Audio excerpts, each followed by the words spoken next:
Bienvenue encore à tout le monde, ceux qui sont connectés, ceux qui sont en présentiel. Vendredi, donc je disais que vendredi, on a fait une introduction et je m'excuse si peut-être mon introduction était peut-être un peu difficile à suivre vu l'horaire et vu aussi bien sûr la complexité de la doctrine. Je disais c'était plutôt l'état d'esprit que j'ai essayé de vous présenter, l'état d'esprit du croyant lorsqu'il lit le Coran. Et pour le croyant musulman, lire a un sens profond, comme je disais, qui vient même à l'origine de la révélation du Coran au prophète Muhammad, sallallahu alayhi wa sallam, sur lui la paix et la bénédiction de Dieu. Et donc, c'était plutôt cet état d'esprit, de cette disposition à la lecture, avant même de chercher ou d'aller vers la compréhension du texte.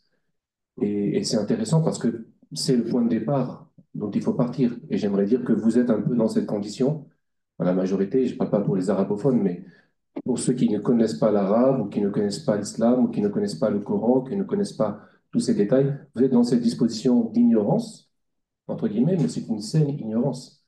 À partir de ce que même les maîtres musulmans recommandent à leurs élèves, de savoir dire la adri, je ne sais pas.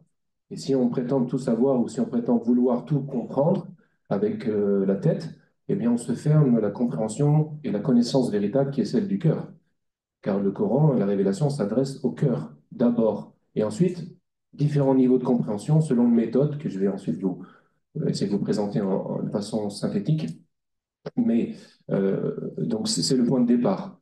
Ne pas savoir, ne pas comprendre, car on ne peut pas tout comprendre. Et ce matin, on avait une petite conversation avec un des jeunes de l'école de commerce de Marrakech qui me posait la question sur certaines lettres mystérieuses qui sont au début des sourates, de quelques sourates du Coran, et en particulier la sourate dont est extrait le passage que vous allez lire et étudier et approfondir. Certaines sourates commencent par des lettres arabes. Alif, Lam, Mim, Ta, Sin, Mim, Yasin, Taha. Ce sont des lettres. Et on ne connaît pas le sens. C'est impossible de connaître le sens. On peut partir dans des hypothèses, dans des spéculations sur la signification de ces lettres, et il y a eu des propositions. Mais ce signe-là, ou ces signes, signe en arabe c'est ayah, ça veut dire à la fois signe, verset, miracle, et vous voyez le lien entre lire les Écritures saintes et lire tout simplement la vie, les signes de Dieu dans la vie. Parce que ce n'est pas une lecture simplement pour lire, c'est une lecture pour ensuite apprendre et mettre en pratique aussi, et voir les correspondances entre la révélation que l'on lit, que l'on approfondit, que l'on étudie, et les échos dans notre propre vie, et voir que c'est quelque chose qui nous parle à nous-mêmes directement. Et donc, je disais, ces lettres-là, c'est un peu un mystère entre la parole de Dieu, au-delà des lettres, au-delà des sons, cet attribut transcendant et indescriptible, qui va se rendre accessible, qui va se révéler, descendre, comme dit l'arabe, descendre au niveau de la capacité d'écoute et de compréhension et de lecture de l'être humain. Et il y a un peu cet intermédiaire, ces lettres dont on ne connaît pas le sens, qui sont des lettres qu'on peut prononcer, mais qu'on ne peut pas articuler pour en donner des mots intelligibles. Et ça fait partie de ce mystère de la science divine que les maîtres, justement, connaissent leurs limites en disant, voilà, Dieu seul connaît le sens de ces mots-là. Dieu seul connaît le sens de ces lettres mystérieuses. Et on reconnaît ici aussi l'humilité de ne pas vouloir tout, effectivement, décortiquer, tout expliquer ou tout ramener à, à la capacité humaine. Garder ce sens du mystère, c'est très important lorsque vous allez aussi essayer d'approfondir le texte que je vais vous présenter. Seulement quelques phrases, mots d'introduction donc sur le texte que vous allez lire. Et s'il y a le temps, si vous me permettez, j'aimerais aussi réciter dans la langue de la révélation les versets que vous allez ensuite étudier dans une traduction qui est toujours une traduction bien sûr limitée, approximative, mais je vais faire passer des notes sur quelques mots-clés en arabe pour vous aider également à voir toute la richesse des significations et des niveaux d'interprétation qu'un texte sacré comme le Coran permet d'avoir. Donc, on a parlé déjà de l'histoire de Moïse. Moïse hier avec cette histoire du, de la pérégrination du peuple d'Israël à travers le désert, cette épreuve de la manne et des cailles. Et, euh, et là, c'est encore un passage du Coran qui va concerner la vie du prophète Moïse. En arabe, au coranique, c'est Moussa. Moussa, alayhi salam, sur lui la paix. Il y a beaucoup d'histoires du Coran, beaucoup de récits dans le Coran sur le prophète Moussa. C'est peut-être même celui qui occupe le plus de place en termes de récits prophétiques. Et donc le Coran relate notamment comment Dieu a choisi, a élu, purifié, éduqué même Moïse, l'a éduqué spirituellement pour lui-même. Pour lui-même. Le Coran dit que Dieu a choisi, a choisi et élu Moïse pour lui-même, à son service, pour en faire son confident, son messager, son prophète. Et Moussa est appelé dans la tradition islamique Kalim Allah. Kalim Allah, c'est l'interlocuteur de Dieu, celui qui a parlé avec Dieu, celui à qui Dieu a parlé et qui a parlé à Dieu, et à qui Dieu a révélé la Torah, et à qui Dieu a confié la mission de sauver, libérer le peuple d'Israël du joug de Pharaon et de le conduire vers la terre promise. Et l'extrait du récit coranique donc, que je présente ici fait référence à une partie de la vie et du parcours initiatique de Moïse, qui se conclut précisément avec l'évocation du buisson ardent dont on a parlé hier, ce buisson qui ne se consume pas, qui brûle mais ne se consume pas, et ce moment de la manifestation de Dieu au mont Sinaï. Comme vous le savez, le Coran relate justement qu'après avoir été déposé sur les flots du Nil par sa mère, suivant une inspiration divine, le berceau de Moïse arrive providentiellement jusqu'auprès de la femme de Pharaon, qui se nomme Asiya, et qui, selon l'islam, est l'une des femmes qui a atteint la perfection, al-kamal, la perfection spirituelle, avec Marie notamment. Et Asiya recueille le bébé et l'élève comme son propre enfant. Et la mère de Moïse maintient le lien, grâce à Dieu, avec son fils, en lui servant de nourrice, en fait. C'est la sœur de Moïse qui conseille à la femme de Pharaon parce que Moïse refusait le sein des autres nourrices, et donc il peut à ce moment-là continuer à maintenir ce lien avec sa mère, sans le savoir peut-être, mais sa mère en tout cas s'apaise et se réjouit de pouvoir maintenir ce lien.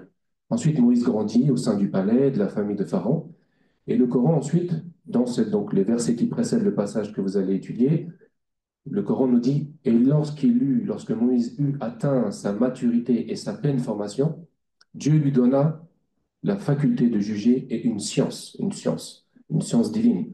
Et c'est ainsi que nous récompensons les êtres d'excellence, al-muhsinin, les êtres d'excellence. Un jour, Moïse voit en ville deux hommes qui se battent. Le Coran nous dit, l'un était de ses partisans et l'autre était de ses adversaires.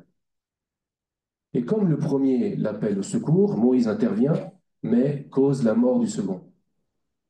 Mais il reconnaît aussitôt son erreur, son méfait, et il l'attribue au diable, en l'appelant un ennemi égarant évident, et il reconnaît que c'est lui le véritable adversaire qu'il faut combattre en nous-mêmes. Ensuite, Moïse demande pardon à Dieu, et Dieu lui accorde son pardon, dit le Coran, et il s'engage à ne plus soutenir ou à ne jamais soutenir les criminels. Mais la situation dégénère peu à peu. Il apprend que les notables égyptiens veulent sa mort et quelqu'un lui conseille, une mystérieuse personne qui vient de l'autre bout de la ville arrive et en courant, il lui dit fuis, ils veulent te tuer, quitte cette ville. Et donc il quitte la ville. Le Coran le décrit comme étant craintif et aux aguets, surveillant autour de lui. Et il adresse cette prière avant de partir, en partant à Dieu. Seigneur, sauve-moi du peuple injuste. Ça, c'est donc le contexte et l'introduction qui précèdent le passage que vous allez lire. Et donc cet épisode que vous allez découvrir, qui concerne, et peut-être que vous connaissez à travers le récit biblique, qui concerne donc l'arrivée de Moïse lorsqu'il a quitté l'Égypte et qu'il arrive dans le peuple de Madian, donc le peuple arabe de Madian, et où là, il va rencontrer les filles de Shoaib, le prophète Shoaib. Enfin, je ne vous en dis pas plus, vous pourrez le lire. Et je pense que je passerai dans les groupes pour peut-être écouter et répondre à certaines questions, et on se retrouvera ensuite pour la plénière. Mais avant de vous laisser donc avec une traduction de ce texte, et je sais que peut-être dans les groupes, chaque groupe, vous avez quelqu'un qui peut connaître aussi, suivre en arabe, peut-être pourra aider sur certains mots-clés que j'ai mis en évidence avec les significations des mots arabes. Donc j'espère que cela, ça vous permettra de suivre les choses. Alors, je vais, pour vous faire entendre, hier on parlait de la poétique ou du rythme de la révélation, du rythme de la parole divine. Et je pense que ça fait aussi partie, en tout cas dans la vie du croyant, ça fait partie de son, de, d'une communication avec Dieu, de réciter le Coran de façon rituelle, selon des règles également de récitation qui permettent effectivement de donner à chaque lettre et à chaque son son poids et son droit tel que Dieu l'a révélé. Donc, ce que, pour les musulmans, le Coran, c'est la parole de Dieu dans le fond et dans la forme, même dans la forme. Donc, la récitation et la méditation à partir du texte en arabe, le Coran dit, ceci est un livre révélé béni qui a été révélé pour que on médite ces signes, ces versets, et pour que les gens, ou le albab, les gens doués de connaissance profonde, connaissance du cœur, al-lub, c'est le noyau, donc c'est vraiment l'intériorité, que cela réfléchisse. En fait, même c'est plus que réfléchir, c'est se souvenir, en fait. Se souvenir de leur propre nature, se souvenir de leur propre origine, se souvenir de Dieu, se souvenir de Dieu. Et le Coran est le souvenir et le moyen de souvenir, d'évoquer Dieu et de rappeler Dieu le plus excellent pour le croyant. Alors, je ne sais pas si pour moi, le micro, c'est un petit peu un artifice quand il s'agit de réciter le Coran. Donc, si vous permettez, l'éteindre, mais ça ne devrait pas vous empêcher d'entendre.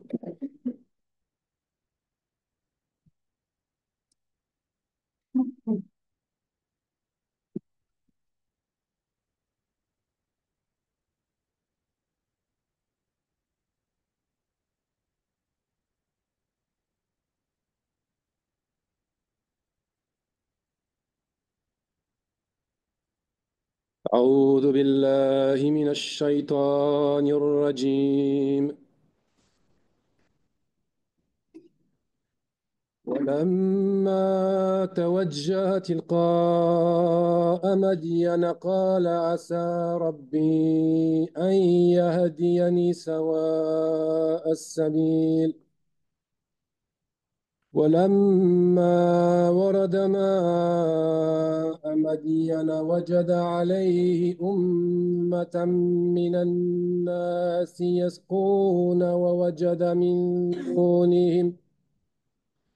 ووجد من دونه امرأتين تذودان قال ما خطبكما قالتا لا نسقي حتى يصدر الرعاء وأبونا شيخ كبير فسقى لهما ثم تولى إلى الظل فقال رب إني لما أنزلت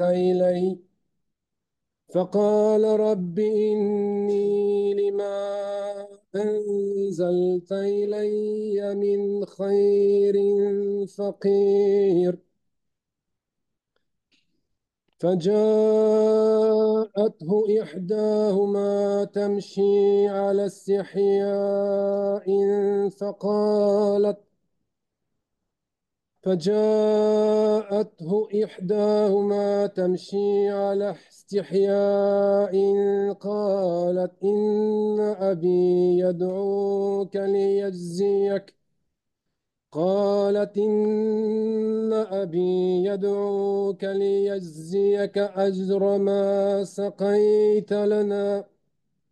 فلما جاء قص عليه القصص قال لا تخف، نجوت من القوم الظالمين. قالت إحداهما يا أبت استأجره، إن خير من استأجرت القوي الأمين. قال إني أريد أن أنكحك إحدى ابنتي هاتين على أن تأجرني 8 حجج، فإن أتممت 10 فمن عندك، وما أريد أن أشق عليك، ستجدني إن شاء الله من الصالحين. قال ذلك بيني وبينك، أيما الأجلين قضيت فلا عدوان علي، والله على ما نقول وكيل. فلما قضى موسى الأجل وسار بأهله آنس من جانب الطور نارا، قال لأهلهم امكثوا إني آنست نارا لعلي آتيكم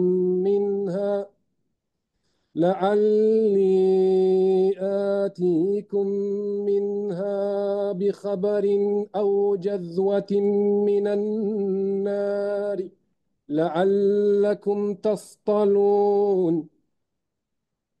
فلما أتاها نودي من شاطئ الوادي الأيمن في البقعة المباركة من الشجرة أن يا موسى إني أنا الله رب العالمين.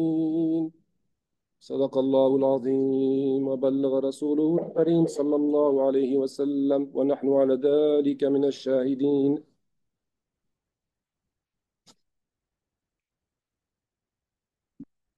C'est tout. Merci. À vous.